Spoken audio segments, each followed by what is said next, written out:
Grab a hot drink and turn up the volume. It's time for Morning Jolt with Sr Ignatia. Once a month, Kyle heads over to Forteza Coffee for a chat with coffee aficionado Sr Ignatia Henneberry from the Sisters of St. Francis of Perpetual Adoration. Wake up! Welcome back to Morning Jolt with Sr Ignatia Henneberry. I am Kyle Hyman, and last month we were talking about the dignity of woman, and I feel like we were just kind of scratching the surface, basically opening the door, but we didn't really get into the room very much. I like that. Okay. That's how I felt, yeah. So if I remember right, one of the things you were talking about was this, I guess I was interpreting, this isn't exactly what you were saying, but I was kind of interpreting it as this kind of power struggle and dynamic between man and woman, and that sometimes, and maybe this is kind of historically, we can look back and see how the husband was dominating the wife. Like, he made all the decisions and he was in charge, and she was just this docile. We see this in like old TV shows. Oh, yeah. I feel like Oh, yeah. She was this docile, do whatever he says, make sure that dinner's ready for him at 5:03 p.m. and everything is perfect. So we look at that and see that that was an unhealthy relationship, and in an effort to correct, maybe we've overcorrected. Yeah. And now we're on the other side of the rumble strips on the road, and now women are sometimes dominating the husbands. Not always, but and so or men in general, or attempting to, in dating relationships, maybe and stuff. And the man is afraid to make a suggestion on where we go for dinner, because, like, I'll just do whatever you say, do whatever you want. And some of that's good. And I think, actually, in both situations, this old 50s version of woman serving the man was a good thing. And the idea of a modern man being humble and wanting to serve his wife is a good thing. But really, those two should be getting together. Yeah. We need the 50s woman and the modern man that just want to serve each other. Right. And not have one of the other looking to dominate the relationship. Yeah, we need both at the same time. One of my professors said, we think of marriage as a 50-50. And he's like, no. It's 100% from both. It has to be. Yeah, when one or the other is made to feel fear and act out of fear towards the other, then that's not a healthy relationship. Yeah, so I think the whole power conversation is just not a good. In an effort for equality, I think sometimes we interpret that as some kind of a power struggle, that to have equal amounts of power instead of like equal amounts of service. And that's how the Catholic Church always views power. The outside world thinks, like the Pope and the bishops are, well, they're the most powerful people ever. Like, no. Their life is given in service completely. So that's how we, when people see power, we actually see, you're right, we see service. So what would life be if, like, the woman was given totally in service to her husband, but also just in society? What if woman was given in service, and what if man was given in service? Because relationship where men are just controlling everything. But then the flip side to that, there's an interesting quote from Abigail Adams, John Adams' wife. So they supposedly did have a very beautiful relationship. He consulted her on everything, yet he was the public voice. But she writes somewhere that, it was Providence that saw fit that, men would be leading. But she still points to the fact that the man still has to come back to the wife, and through that relationship then represents her to the world. Like, so I'm not saying they had it completely right, but how should that relationship then be reflected in the world? If the man is in that maybe a position of power, he still has to come back to his wife and talk about it with her, about everything. And then she has to help form him in, like, what is the truth from both sides, and then take that back into the world. So even if it does exist, that the man's leading, like, it's still, the woman might be somewhat hidden, and that's not necessarily a bad thing. We can go back there, but she still is represented.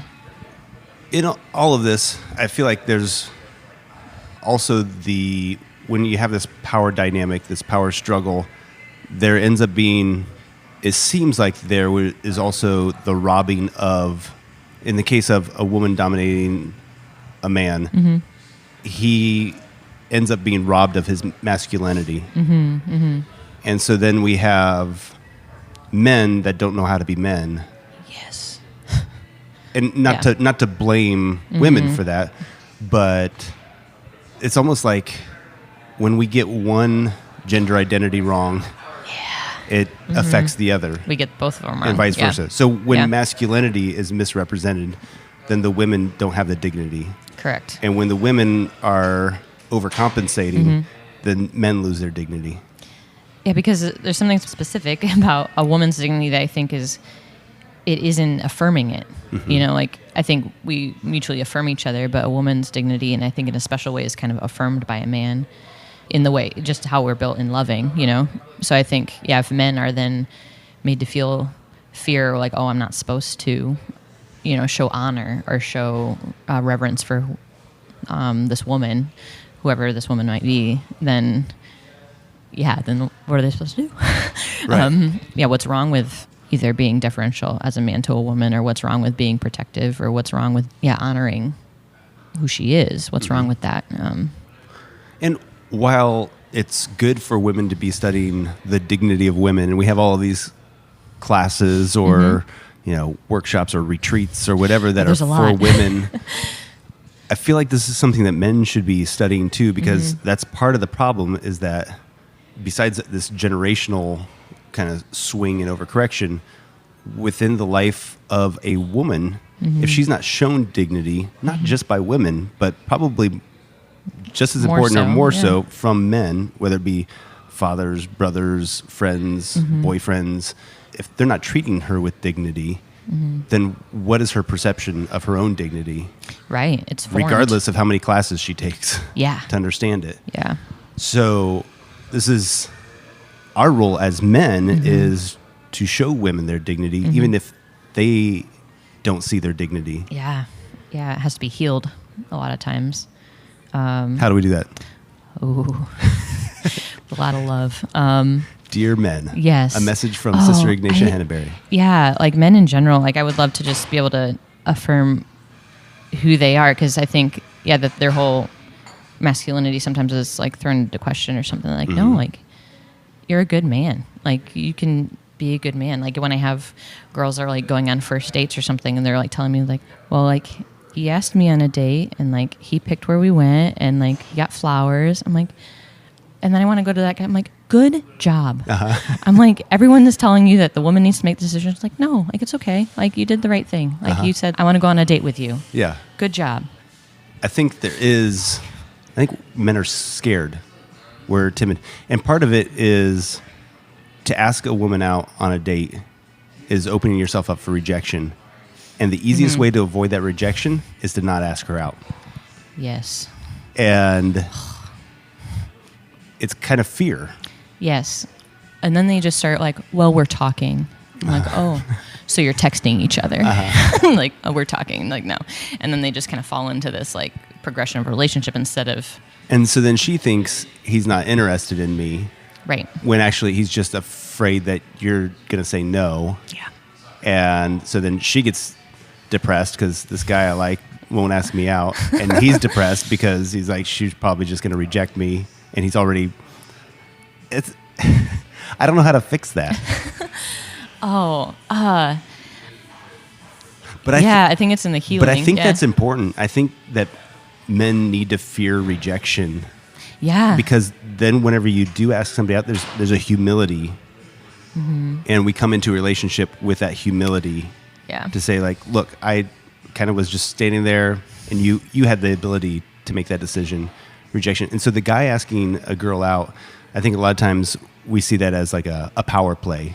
Yeah. But it's actually, No. I think, the complete opposite. Yeah. The guy asking the girl out is a humility piece that when a girl asks a guy out, he doesn't lay his heart on the line.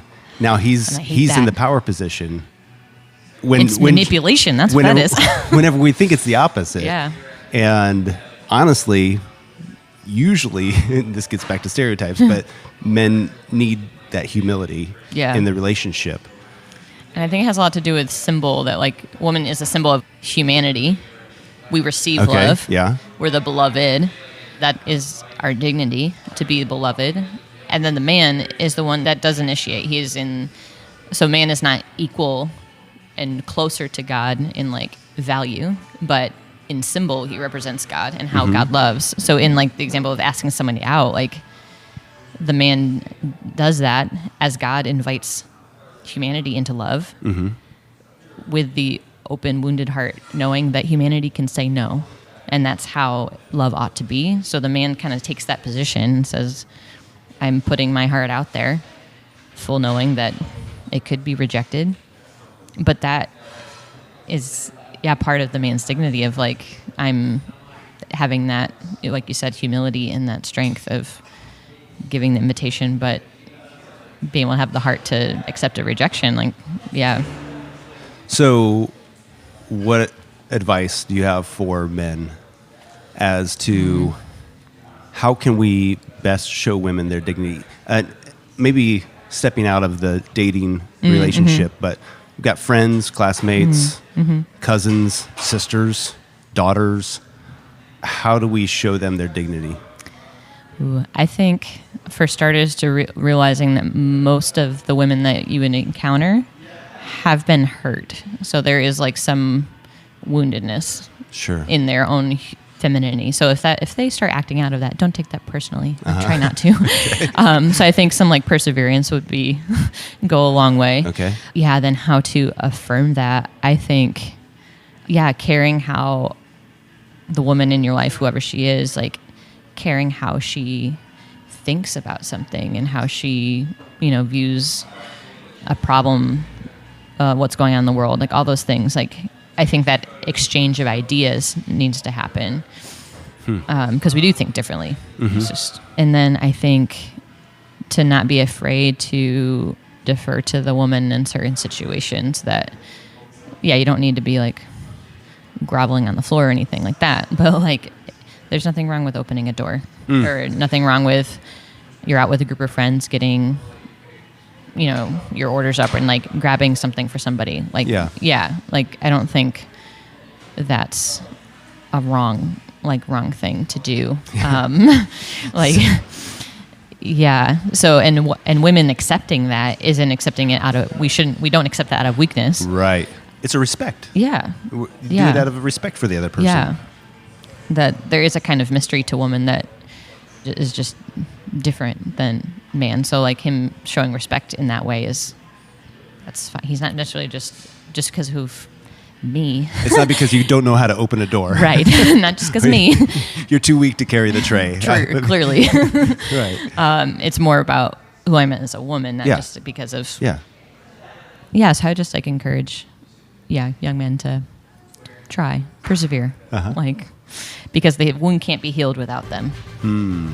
It can go a long way, but that needs to be reaffirmed by men. Yeah. All right. Excellent. Ooh. That's all we have time for. Shoot. How was your coffee? Excellent, as always. All right. Well, thank you, sister. Oh, thank you, Kyle. Cheers. Wake up!